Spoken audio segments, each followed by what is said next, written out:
अस्सलाम वालेकुम, मैं हूं शाहिद हुसैन। सिंध हाई कोर्ट से जो आज की बड़ी खबरें हैं वो इस वीडियो में आपके सामने रखनी है, क्योंकि बड़ी दिलचस्प और अहम चीज़ें हैं जो ख़ास तौर पर गुज्जर नाले के मकीन हैं, जिनका ताल्लुक या जो रिहायशी हैं नाज़माबाद ब्लॉक नंबर 4 के, उनको ख़ास तौर पर जो है वो बड़ा रिलीफ मिला है सिंध हाई कोर्ट से। कुछ ऐसा पहले मैंने वहाँ जाकर एक वीडियो भी बनाई थी जो कि 800 गज़ के बेंगलोज़ हैं, और उसके बाद फिर उनको मार्किंग कर दी गई थी उनको मस्मार करने के लिए। उसके बाद एंटी और दीगर इदारे मुतहरक भी हुए थे, कुछ घर भी तोड़े थे। उस हवाले से जब अदालत से रजू किया गया था, अदालत ने अब क्या हुक्मनामा जारी किया है, जो इसमें रफ़ी कंबो एडवोकेट थे उनकी दरख्वास्त के ऊपर, चूँकि उनका घर भी वहाँ पर है, तो उस हवाले से अपडेट रखूँगा। और उसके अलावा जो फिर पीपल्स पार्टी के ख़ास तौर पर जो जाले रहनुमा हैं शर्जील मेमन, और उसके अलावा एमएनए हैं मोहम्मद बख्श महार, और उसके अलावा सैयद कैम अली शाह, उनके हवाले से बड़ी अपडेट्स हैं, क्योंकि करप्शन के केसेस में अब वो मुसलसल अदालतों में पेश हो रहे हैं। आज क्या पेशरफ्त हुई उनके केसेस में, और उसके बाद फिर ख़ास तौर पर एक लापता शख्स के हवाले से भी मुझे अपडेट देनी है, क्योंकि काफ़ी अरसे से लापता अफराद की बाजाबी से हम रिपोर्ट करते हैं। आज एक ड्रामाई अंदाज में एक ड्रामाई एक मोड़ आया है। एक जो तकरीबन 11 साल से लापता शहरी था, उस हवाले से आपको अपडेट करना है। और ख़ास तौर पर इसमें एक और ख़बर देनी है जो कि हमारे माशरे में दरिंदगी की जो एक मिसाल पेश की जाती है मुख्तलिफ जो है वो तरीक़ों से, वो आपके सामने रखनी है, जिसमें ख़ास तौर पर जो सबसे पहले ही ये बताता हूँ मैं आपको कि 28 जुलाई को जो ज़मान टाउन का इलाका है, थाना ज़मान टाउन का, वहाँ पर 6 साल माहम बच्ची को जो है वो एक रिक्शा ड्राइवर, एक आदि मुजरिम कह लें कि उसने दरिंदगी का निशाना बनाया था। ज़्यादती के बाद बच्ची को जो है वो कत्ल कर दिया था, उसके बाद फिर उसकी लाश फेंक दी थी। पुलिस ने बड़ी टेक्निकल जो है वो तरीके से तहकीकात का आगाज़ किया। उसके बाद फिर मुलज़िम को गिरफ़्तार किया। गिरफ़्तार करने के बाद जो मुलज़िम ज़ाकिर है, ज़ाकिर ने एतराफ़ जुर्म भी कर लिया, और बाकायदा तौर पर अब आज उसको इंसदादी दहशतगर्दी की अदालत में पेश किया गया है। और मुलज़िम ने एतराफ़ जुर्म के साथ साथ उसके खिलाफ जो शवाहिद मिले हैं वो भी काफ़ी जो वो नाकाबिल तरदीद हैं। अब उसको कोई जो है वो सज़ा, ऐसा नहीं हो सकता कि वो सज़ा से बच पाए। अब लड़की जो थी, उनके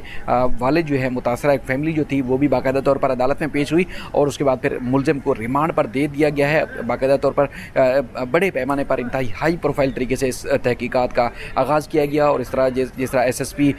जो इलाके के हैं मलीर, और इसके अलावा जो वहाँ की तहकीकाती टीम है, ख़ासतौर पर इरफान बहादुर और जो दीगर पुलिस अफसरान, उन्होंने एक बड़ी पेशरफ्त इस मामले में दिखाई। और ज़ाती जो है समझ लें कि हम कह सकते हैं कि ज़ाती दिलचस्पी की वजह से उन्होंने वो मुजरिम तक पहुँचे हैं। और उसके बाद फिर सारी जो एक डायग्राम थी या एक मुलज़िम की तरफ से जो बनाया गया प्लान था, वो बेनकाब भी किया, और उसके बाद फिर उसको रंगे हाथों समझ लें कि गिरफ़्तार किया। अब बाकायदा तौर पर रिमांड मंजूर कर लिया गया है, और कुछ अरसे में आप देखेंगे कि इसके केस में बड़ी अहम पेशरफ्त होगी। इसके बाद फिर हम आते हैं लापता अफराद की बाजाबी से मुताल्लिक मामले पे। हमने बहुत रिपोर्ट किया, कराची से जितने भी शहरी लापता होते हैं, उनको जबरी गुमशुदगी के जो मामले आते हैं, उनको हम रिपोर्ट करते रहें। कई मामलात में जिसमें सेक्रेटरीज़ जो दाखिला थे उनको भी तलब किया गया, और सिंध हाई कोर्ट के ना सिर्फ रिमार्क्स बल्कि उनको हुक्मनामे भी जो सामने आते थे वो भी रिपोर्ट करते हैं। अब आज एक ख़ास केस की जो है वो सामने आई, जिसमें जबरी गुमशुदगी का केस दायर किया गया था, और बताया गया था कि कुछ सिविल ड्रेस में लोग आए थे और सरदराज नामी शहरी को तकरीबन 2011 में ले गए थे, और उसके बाद आज तक वो लापता है। ये उनके वकील की जानिब से जो है वो अदालत में कहा गया था। लेकिन जो सरबराह जीआईटी हैं, उन्होंने आज अदालत में जो रिपोर्ट्स और उसके बाद जो शवाहिद पेश किए, जिसकी वजह से अदालत मजबूर हो गई जस्टिस मोहम्मद इकबाल करोड़ो साहब की सरबराही में, कि उन्होंने रिमार्क्स दिए कि रियासत को बदनाम करने के लिए इस तरह के जो केसेस होते हैं वो अदालत में दायर किए जाते हैं, और जिसमें पुलिस का, रियासत का जो है वो वसाइल बेजा इस्तेमाल होता है, और उसके बाद फिर मुलजमान जो शहरी जबरी तौर पर नहीं होते बल्कि आज ख़ुद लापता हो जाते हैं, उसके बाद फिर रियासत को बदनाम किया जाता है। और ऐसे लोगों से रियासत का क्या लेना देना है कि उसको किसी तरीके से जबरी तौर पर जो वो गुमशुदा किया जाएगा। अब अदालत ने दरख्वास्त समझ लें कि नाकाबिल समात भी करार दी, और कहा कि फ़िलहाल इसकी चूँकि गुंजाइश नहीं है, जिसमें ख़ास तौर पर जो सरबराह जीआईटी थी, उन्होंने जो अदालत को बताया कि एक जो ये सरदराज कोहसानी है, ये कराची में मजदूरी का काम करता था, और ख़ुद पहले भी ये इस तरह के कामों में मुलविस रहा बताया कि लोगों से पैसे लेके भाग जाता था, गायब हो जाता था और उसके बाद 2011 में यहाँ से वो चला गया था कोहिस्तान, कुछ लोगों से पैसे लेके फ़रार हो गया था और उसके बाद फिर वहाँ जाकर उसने शादी कर ली। इसके नाम पर अब तक ना कोई बैंक अकाउंट है, ना ही कोई शनाख्ती कार्ड और ना ही अब तक उसने अपने नाम पर कोई सिम खरीदी है। सिंध पुलिस उसको जो है वो तलाश करने के लिए कोहिस्तान, एबटाबाद और दीगर इलाकों में भी गई थी, लेकिन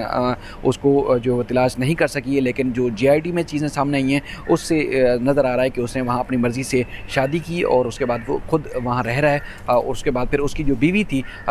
वो भी जो है वो उसने भी यहाँ पर दूसरी शादी कर ली है। अब एक और भी चीज़ सामने आई जिसमें अदालत ने भी सवाल उठाए कि बीवी ने शादी कब की, चूँकि वो खुला तो ले नहीं सकती थी कि जब उसको पता चला कि उसके मियाँ ने यहाँ से फ्रॉड करके या भाग गया, खुद जबरी तौर पर लापता नहीं हुआ, खुद भाग गया, तो उसके बाद फिर उसने 1 साल 1.5 साल के बाद खुद दूसरी शादी कर ली उसकी बीवी ने भी। तो अदालत ने सवाल उठाया और ये समझ लें कि मेरे लिए भी एक पहली बार मुझे भी ये इस बात का इल्म हुआ और जिनको नहीं पता वो भी उनको भी पता होना चाहिए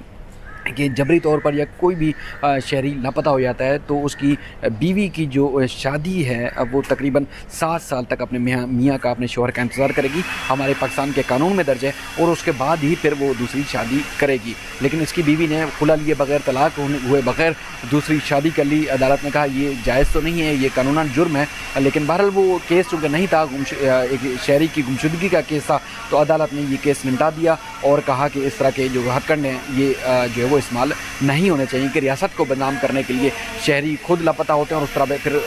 मुख्तलिफ जुराम में मुलविस होते हैं और उसके बाद फिर गुमशुदगी की अदालतों में दरख्वास्तें लगा देते हैं और फिर साल ये जो केस हैं वो चलते रहते हैं, जो कि नामुनासिब अमल है। उसके बाद फिर सैयद कैम अली शाह साबिक़ वज़ीर आला सिंध हैं, उनके खिलाफ मुख्तलिफ इंक्वायरियाँ चल रही हैं नैब की जानिब से। कराची में मुख्तलिफ जो उनके ऊपर केसेस हैं 3 हैं, जिसमें सोसाइटीज़ को ज़मीन को अलाटमेंट का केस है। महकमा इत्तलात सिंध में जो गैर कानूनी भर्तियाँ, आमदन से ज़ायद असासे और मनपसंद अफराद को जो है वो उनकी तकर्री का इल्ज़ाम है, जिसमें साबिक़ जो सूबाई वज़ीर इत्तलात शर्जील इनाम मेमन हैं वो भी मुल्ज़िम हैं। उनकी आज पेशी थी, तो नैब की जानिब से बताया गया है कि इनके खिलाफ जो इंक्वायरी थी वो इन्वेस्टिगेशन में तब्दील कर दी गई है और बड़ी पेशरफ्त हुई है ख़ास तौर पर इसमें, क्योंकि नैब प्रोसिक्यूटर जो शहबाज सौतरा है उनकी जानिब से बताया गया है कि इनके खिलाफ अहम तरीन शवाहिद हासिल कर लिए गए हैं दोनों के खिलाफ और मज़ीद तहकीकात जो वो जारी है। मामला चूँकि चेयरमैन नैब को इरसाल कर दिया गया है, अब मज़ीद अप्रूवल के बाद इनके खिलाफ इन्वेस्टिगेशन की जाएगी मामलात की। उसके बाद फिर आज वसीम पेश हुए थे, वसीम एडवोकेट जो इनके वकील थे कैम अली शाह साहब के, उन्होंने कैम अली शाह साहब की मेडिकल रिपोर्ट भी अदालत में पेश की, जिसमें बताया गया है कि कैम अली शाह साहब को कोरोना वायरस हो गया है, कोरोना वायरस का वो शिकार हो चुके हैं, इसलिए वो अदालत में पेश नहीं हो सकते, तो वो पेश नहीं हुए। अदालत ने उनकी 1 रोज़ की हाज़िरी से इस्तिस्ना की दरख्वास्त मंजूर की और 21 सितंबर तक उनकी अबूरी ज़मानत में तोसी की है। और अदालत ने शर्जील मेमन, इसके अलावा कैम अली शाह साहब और एक और मुल्ज़िम था अल्ताफ़ हुसैन, उनकी जो उनके खिलाफ जो तहकीकाती रिपोर्ट है वो भी 21 सितंबर को तलब की है और उसके बाद फिर कहा गया कि जो भी पेशरफ्त हो वो अदालत में पेश की जाए। अब इसके अलावा कैम अली शाह साहब के खिलाफ एक और इंक्वायरी थी जो कि सखर नैब कर रहा है। शहदादपुर में कॉलेज को गैर कानूनी तौर पर ज़मीन की अलाटमेंट का मामला था, उसमें बताया गया है कि एक जो रेफरेंस इनके खिलाफ दायर हो चुका है दीगर मुल्ज़मान के खिलाफ और ज़िमनी रेफरेंस दायर करने के लिए कैम अली शाह साहब और दीगर मुल्ज़मान के खिलाफ इंक्वायरी जारी है। तहकीकात के लिए मज़ीद कुछ वक्त लगेगा। ये नायब प्रोसिक्यूटर सखर की जानिब से अदालत को बताया गया, तो उस केस में भी इनकी अबूरी ज़मानत में तोसी हो गई। एक और केस जो कि MNA हैं मोहम्मद बख्श महार, इनका ताल्लुक घोटकी से है, इनके खिलाफ भी सखर नायब तहकीकात कर रहा है। तो उसमें भी बताया गया कि आज वो खुद अलील हैं, MNA जो वो अदालत में पेश नहीं हुए और उसके बाद हाज़िरी इस्तिस्ना की दरख्वास्त दायर की गई थी, तो अदालत ने उनकी हाज़िरी इस्तिस्ना की दरख्वास्त भी मंजूर की और उसके बाद फिर नायब प्रोसिक्यूटर सखर की जानिब से बताया गया कि इनके खिलाफ आमदन से ज़ायद असासे और गैर कानूनी जो इख्तियारात का नाजायज़ इस्तेमाल है उस मामले में अब तक तहकीकात जारी है। मज़ीद पेशरफ्त के लिए टाइम मांगा गया है, जिस पर अदालत ने दरख्वास्त भी उनकी हाज़िरी इस्तिस्ना की मंजूर की और उसके बाद फिर जो मज़ीद उनसे नायब से तहकीकाती रिपोर्ट भी तलब की है। ये इंतहाई अहम और दिलचस्प ख़बरें थी। हाँ, ख़ास खबर जो ख़बर है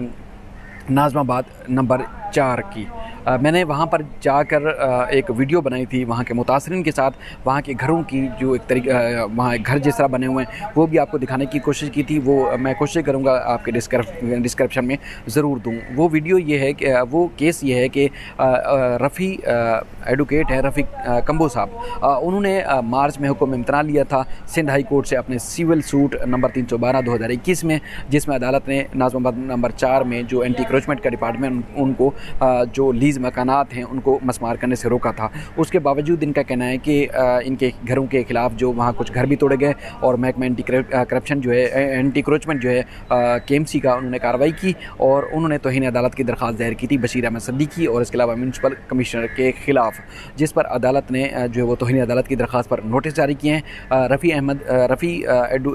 रफ़ी कंबो एडवोकेट साहब हैं, उनकी जानिब से मौक़िफ़ इख्तियार किया गया था कि एक तो जिनका घर तोड़ा गया वो सदमे से जाँ बहक हो चुके हैं, सदमा लेक बर्दाश्त नहीं कर सके, नाज़माबाद नंबर 4 के रिहायशी हैं। और उसके बाद जब सिंध हाई कोर्ट ने हुक्म दिया था कि ऑपरेशन नहीं किया जाएगा, लीज़ मकानात को मसमार नहीं किया जाएगा, उसके बावजूद भी जो है वो KMC एंटी क्रोचमेंट के लोगों ने उनके घर मसमार करना शुरू कर दिए हैं। लिहाजा इनके खिलाफ तौहीन अदालत की कार्रवाई की जाए। अब अदालत ने जस्टिस इरफान सादत की सरबराही में जो सिंगल रुकनी बेंच था, सिविल सूट पर अदालत ने उनको तौहीन अदालत के नोटिस जारी किए हैं और जो हुक्म इम्तना था जिसमें कार्रवाई रोकी गई थी अदालत ने, उसमें भी तोसी जो है वो की है। अब कहा जा सकता है कि एक तरफ